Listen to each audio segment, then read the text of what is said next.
On the Hezbollah front, the Hezbollah is suddenly hinting that it wants a ceasefire. After an entire year of trying to murder Israelis, both Arab and Jewish, firing 13,000 Iranian rockets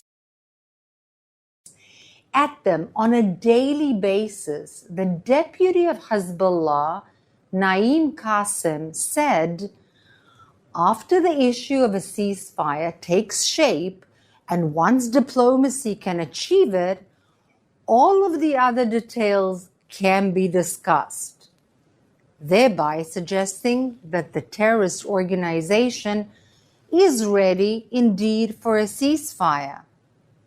What changed? The US State Department spokesperson said it best. Obviously, we don't trust the Hezbollah.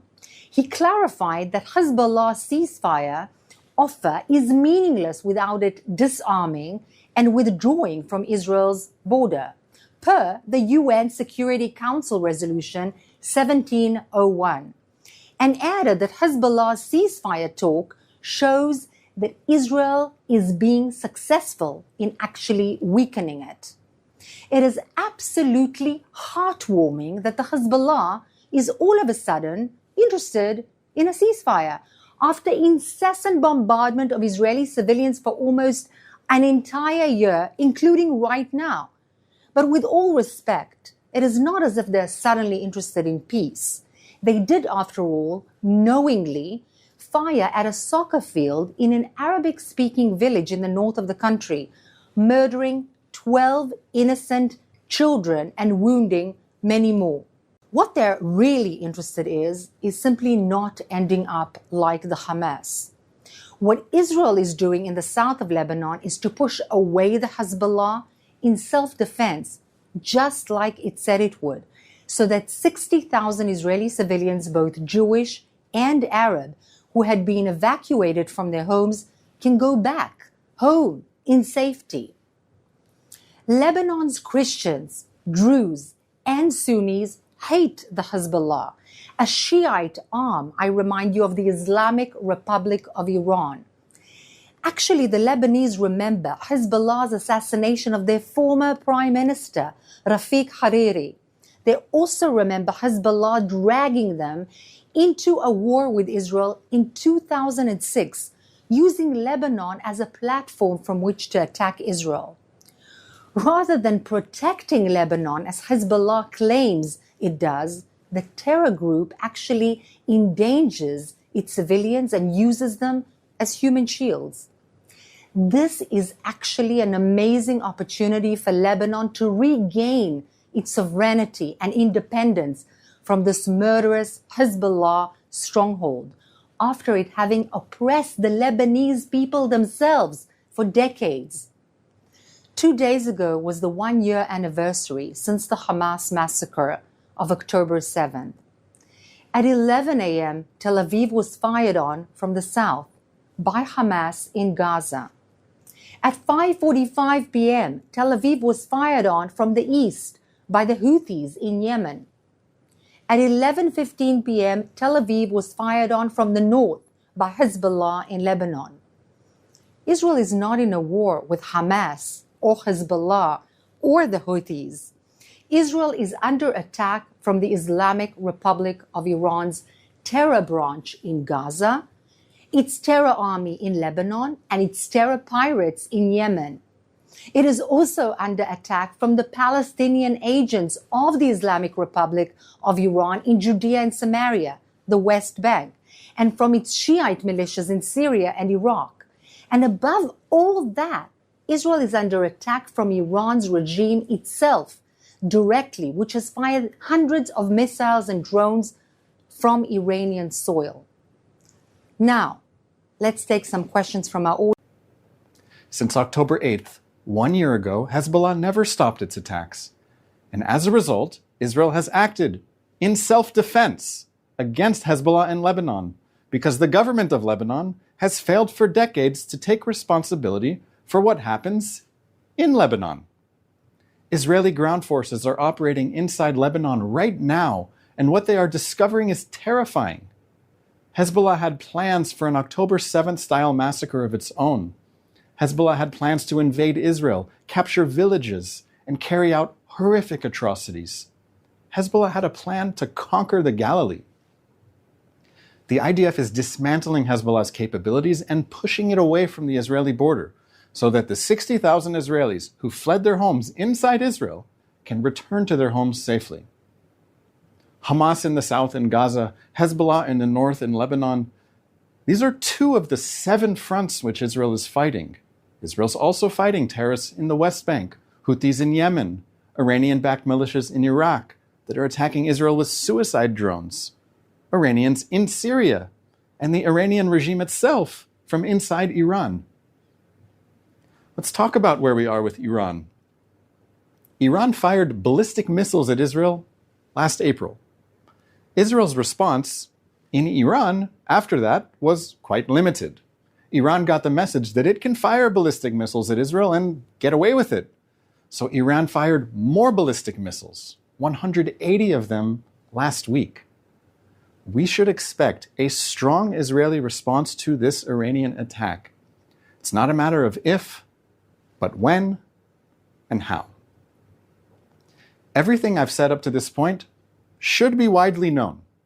That Israel is under attack from 7 fronts, that the Iranian regime built a ring of fire around Israel, that Hamas is holding 101 Israeli hostages in its terror dungeons under Gaza.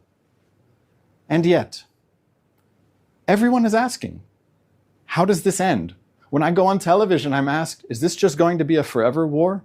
What is the political solution that ends the October 7th war? What is the diplomatic off-ramp to the war that Iran and its proxies have waged for an entire year? The most honest answer I can give you, is I don't know how this all ends. But what I can tell you is this. If Israel ends its military operations in Gaza right now, the Hamas rapist regime will still be the government of Gaza. The 101 Israeli hostages that the Hamas rapist regime is holding in its underground terror dungeons will still be in the underground terror dungeons. If Israel ends its military operations in Gaza right now and withdraws from Gaza, Hamas will continue to attack Israelis who live near the Gaza border. Hamas will rebuild, rearm, and recommit to carrying out more October 7th style massacres. That's what Hamas promised to do from the beginning. That's why Hamas and its supporters celebrated the anniversary of the October 7th massacre. They celebrated October 7th. This is what will happen if Israel retreats from Gaza and goes back to an October 6th reality. What about the Lebanon front in the north? Israel wasn't attacking Lebanon. The border was quiet. Hezbollah in Lebanon attacked Israel, which means that if Israel stops defending itself, Hezbollah will keep attacking.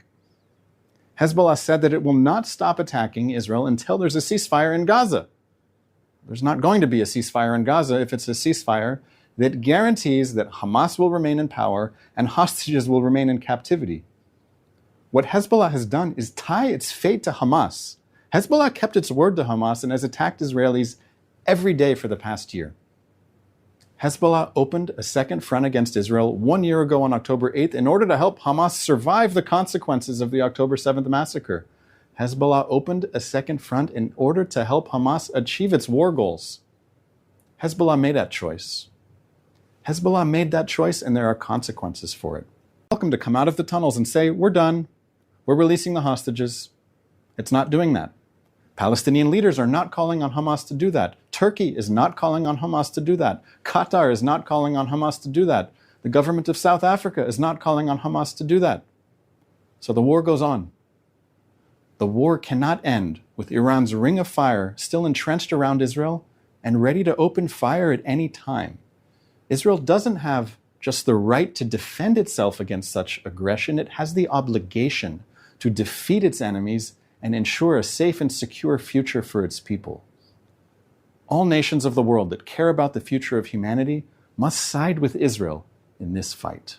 This moment when we reflect 2 simple Hebrew words, ad hanitzachon, until complete victory. We say that to all of the enemies of freedom. Ad hanitzachon.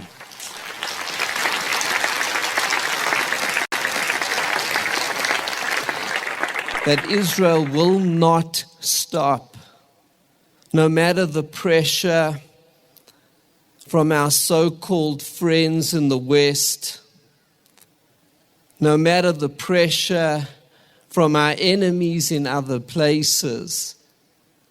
Am Yisrael Chai, and we will continue, and the state of Israel will continue ad hanitzachon.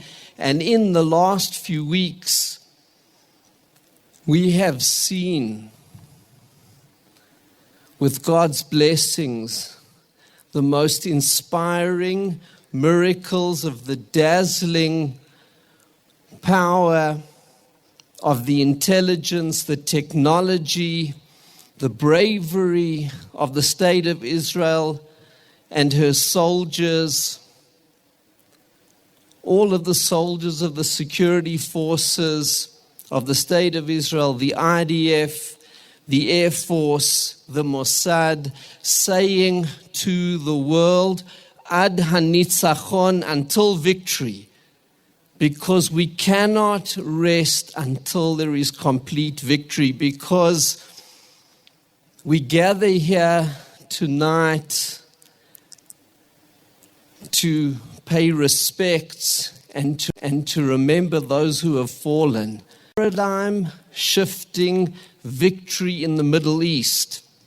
It has destroyed Hamas. The battalions of Hamas have been dismantled one by one. It is in the process of destroying Hezbollah, and when it is done with that, it will destroy Iran ad hanitzachon, until complete victory.